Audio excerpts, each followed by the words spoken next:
उसी टाइम तुरंत काट करके, और इसका मैंने बाजू और ये सीने का एक पीस भी खाया था। अच्छा। हाँ जी, जो मैंने घर में ही मतलब किचन में बनाया था।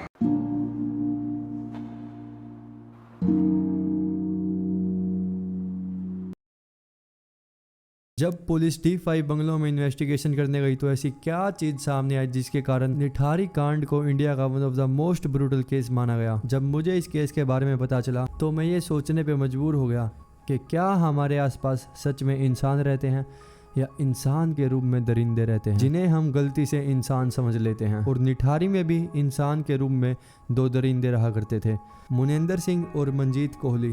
निठारी नोएडा में बसा एक गांव है। एक तरफ देखोगे तो बहुत बड़े बड़े मकान, मॉल्स, बिल्डिंग सब कुछ है निठारी में, और वहीं दूसरी तरफ झोपड़पट्टी में लोग रह रहे हैं। लोगों के पास खाने के लिए पैसे नहीं हैं, वो सुबह से शाम तक मजदूरी करके अपना और अपने परिवार का पेट पालने के लिए काम करते हैं। बट 2003 में कुछ ऐसी चीज़ें सामने आने लग गई मानो इस गांव को किसी की नज़र ही लग गई हो। इसी सेक्टर में एक घर D5 था जिसमें कुछ राज छिपे थे, और जब D5 के राज हटे थे तो इसने पूरे देश को हिला के रख दिया था। 7 मई 2006 निठारी में एक फैमिली रहा करती थी नंदलाल जी की। उनकी 17 साल की बेटी पायल 7 मई को D5 में जाती है एक हाउस हेल्प के तौर पर काम करने के लिए, और कभी वापस ही नहीं लौटती। पायल जब बहुत देर तक घर पर नहीं लौटती तो नंदलाल जी और उनकी फैमिली बहुत ज़्यादा चिंतित हो जाती है, क्योंकि पायल हमेशा काम करके रात के 8-9 बजे तक अपने घर आ जाया करती थी। पर 7 मई के दिन वो अपने घर नहीं आती है। उनकी पूरी फैमिली घबरा जाती है, क्योंकि निठारी में 2003 से ही बच्चों की किडनैपिंग हो रही थी, मगर पुलिस कुछ नहीं कर पा रही। पुलिस ना तो किडनैपिंग रोक पा रही थी और ना ही किडनैपर्स को पकड़ पा रही थी, और इसी वजह से जो नंदलाल जी थे वो बहुत ज़्यादा टेंशन में आ चुके थे। अब नंदलाल जी खुद बाहर निकल जाते हैं और वो सबसे पूछने लगते हैं कि आपने मेरी बेटे को देखा, आपने देखा। रिक्शा वाले से पूछते हैं, कोई सड़क पे जा रहा था उससे पूछते हैं, किसी दुकान वाले से पूछते हैं, खुशी की फ़ोटो दिखा के कि आपने इस बच्ची को देखा है। और फॉर्चुनेटली वो एक रिक्शा वाले के पास जाते हैं और खुशबू का फ़ोटो दिखा के उनसे पूछते हैं कि क्या आपने इस लड़की को देखा है। फ़ोटो देख के रिक्शा वाला बताता है कि हाँ, इस लड़की को मैंने आज सुबह ही एक घर के सामने छोड़ा है। फिर वो रिक्शा वाला अपना मतलब ऐसे जगह का नाम ले लेते पर ऐसे रास्ता बता देते हैं नंदलाल जी को कि मैंने यहाँ से जाके उस लड़की को वहाँ छोड़ा था। पर जब रिक्शा वाला ये सब बता रहा था तो उसके अंदर थोड़ा थोड़ा गुस्सा आ रहा था। वो मतलब गुस्से के साथ बात कर रहा था नंदलाल जी से। वो बताता है नंदलाल जी को कि आपकी अगर वो बेटी है तो उस लड़की ने आज सुबह मेरा किराया भी नहीं दिया था। मैं उसे सुबह छोड़ कर गया, वो बिना किराया दिया घर के अंदर चली गई थी और काफी देर तक बाहर ही नहीं आई। उसके बाद जब मैं उस घर में जाके घंटी बजाने लगा तो घर के अंदर से कोई नौकर आता है जिसका नाम होता है सुरेंद्र कोहली। सुरेंद्र उस रिक्शा वाले से कहता है कि जो पायल थी वो तो यहाँ से जा चुकी है। पर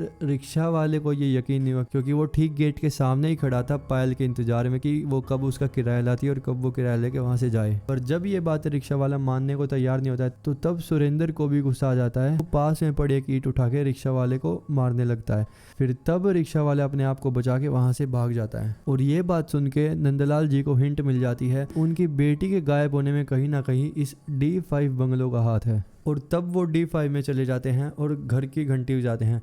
तब घर के अंदर से उस घर का मालिक मुनेंद्र सिंह बाहर आता है। तब नंदलाल जी मुनेंद्र को सारी बातें बताते हैं, पर मुनेंद्र ने उनकी बेटी को पहचानने से ही इनकार कर दिया था और बोले कि मैं इसे नहीं जानता और ना ही मैंने कभी इसे देखा। ये कन्वर्जेशन होने के बाद नंदलाल जी पुलिस स्टेशन जाते हैं पूरी ये FIR करवाने के लिए खुशबू के बारे में। पर पुलिस स्टेशन में पुलिस की साइड से नंदलाल जी को ये सुनने में मिलता है जो 2003 से सबको सुनने को मिल रहा था। कह रहे हैं कि अपनी मर्जी से गई होगी, लड़की थी, कुछ दिनों में वापस आ जाएगी, इंतजार करो थोड़ा।